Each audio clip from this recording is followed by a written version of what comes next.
L'histoire aurait pu faire l'effet d'une bombe mais a vite été étouffée.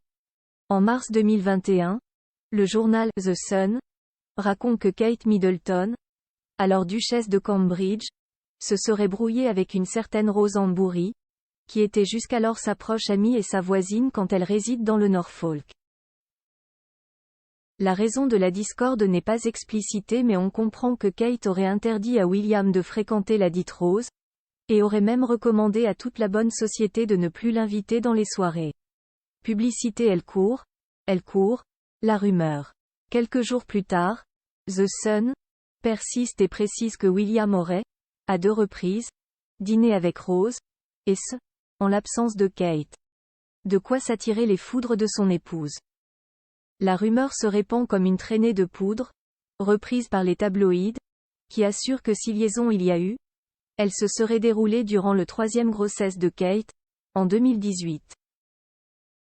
Encore plus choquant, sur Twitter, en réponse à un article qui évoque cet adultère, Giles Coren, chroniqueur au Times of London, et grand ami du fils de Camilla, Tom Parker Bowles écrit « Tout le monde le savait depuis longtemps ».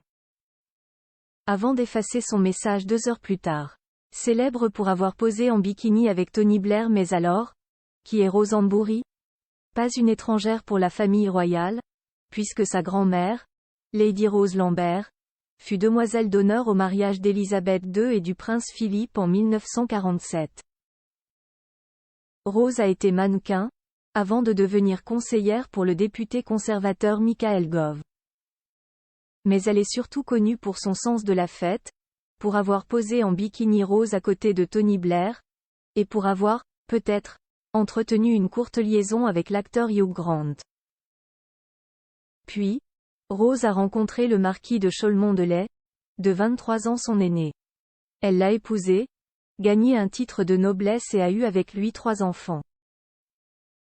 Buckingham contre-attaque mais alors, cette rumeur, véridique ou pas véridique? Impossible à confirmer. Mais très rapidement, les journaux britanniques abandonnent leur enquête sur le sujet. Dans son nouveau livre, Fin de règne, Seuil, le journaliste Omid Scobie affirme que Buckingham aurait fait pression sur les médias pour éteindre au plus vite cet incendie. Et ainsi sauver la réputation du futur roi.